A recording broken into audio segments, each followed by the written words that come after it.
First question, did you ever hurt yourself for real on stage? Yes, I hurt myself, but more importantly, I hurt her. My assistant Penny actually was, I usually take a playing card and put it over somebody's eye and staple it over there, and there's tape on the back of the card, no real staples. This time there was. Yeah, somebody in the stage crew had switched the staple guns, they didn't know, and when it came time to do it, I actually stapled a card over her eye for real, which deflated her eyeball. Now she ran off screaming. I figured I knew right away what had happened. I'm not stupid. And then she came back on and did the whole rest of the show like it never happened. And she's a professional. And she even stuck around to help me serve. She wanted to go to the hospital, but I wanted to sell merchandise. And I said, no, you will wait. You will fucking wait till we're done selling t-shirts.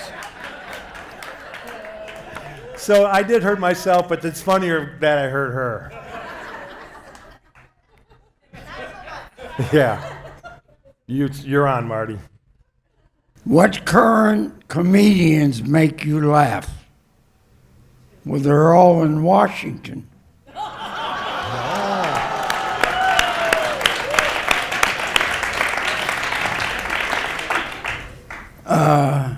Here's a list.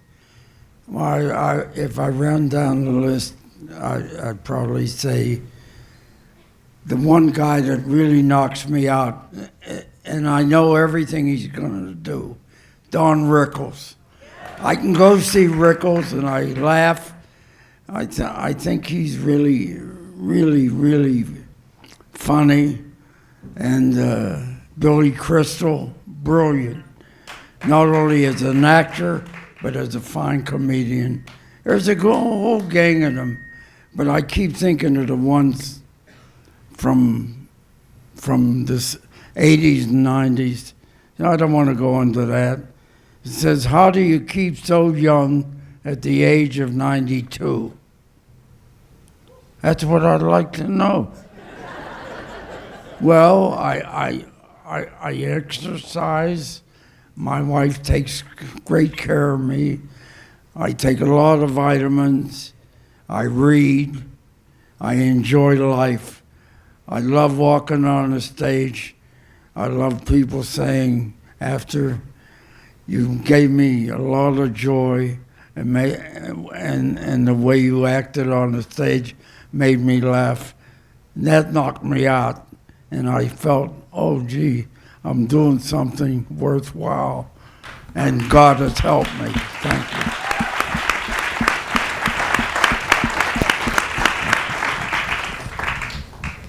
I agree. Yeah. What is the wildest thing that ever happened backstage at Splash? You can't say that.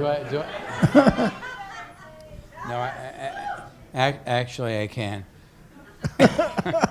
I booked an alligator act from Brazil to hire the Beastmaster.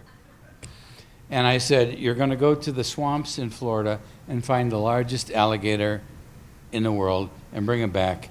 And we built a hermetically sealed, air-conditioned coffin to bring him back. And a month goes by, 2 months goes by. He brings the alligator back. 14-and-a-half-foot alligator we're going to put on stage at Splash. And we're on stage, and the stagehands won't participate. This is not our job. So I had to hire 4 day workers that came, 4 Jews that came in and lifted and this prehistoric monster with a roar comes out of the, and we played the show for about a month, and I get a call at 1 o'clock in the morning from Tahar the Beastmaster, who was the Brazilian, Jurassic Park guy, and he says, Jeff, alligator dead. And I said, what? He said, alligator dead, what do I do? And I thought, oh my goodness, PETA, CNN, they're all going to come after us. I said, look, Tahar, drive out as far as you can into the desert till you can't see the lights anymore. Dig a grave and bury him and say a prayer and don't tell anybody, and I'm going to pay you for the rest of the gig. Okay, 5 years later, washed under the carpet. 5 years later, I'm doing the Steve Harvey show. I have an act on the Steve Harvey show in L.A., and a magician who's waiting to perform says, "Oh, Jeff, I remember you from Splash." "Oh, really?" "Yeah, my husband was a stagehand, and I remember the alligator story." And I said, "You remember the alligator story?" "Nobody ever told the alligator story." "Well, you know how it died." I said, "How did it die?"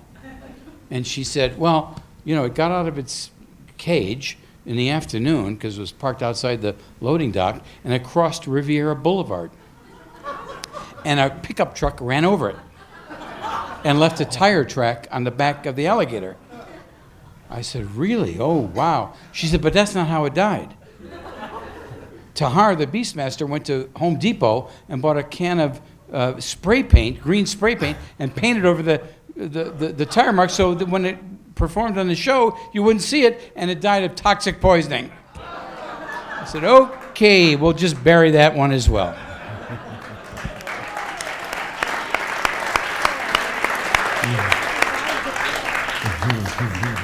I didn't notice was going to be a telethon. All right, are we going, doing the second one now? It says, who was your comedy magic idol growing up? I don't know if he's considered a magician. I guess he would be.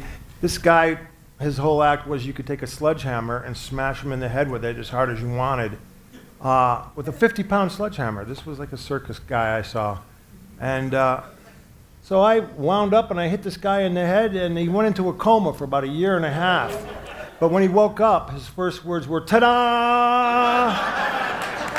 I think he was probably one of my favorites.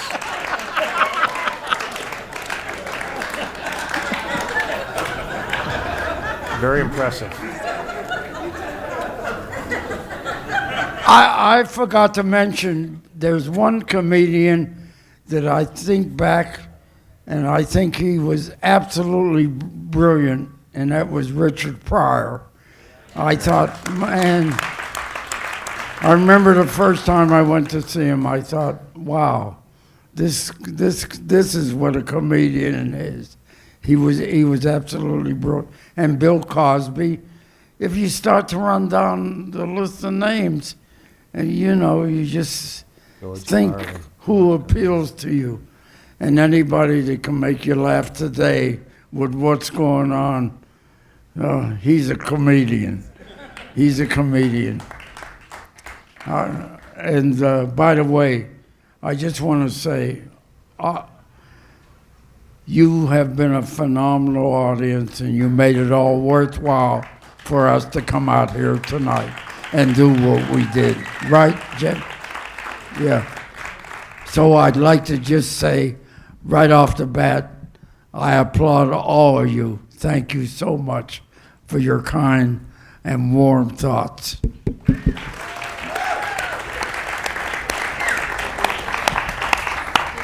Marty, Yeah. they all had free tickets. just so you know.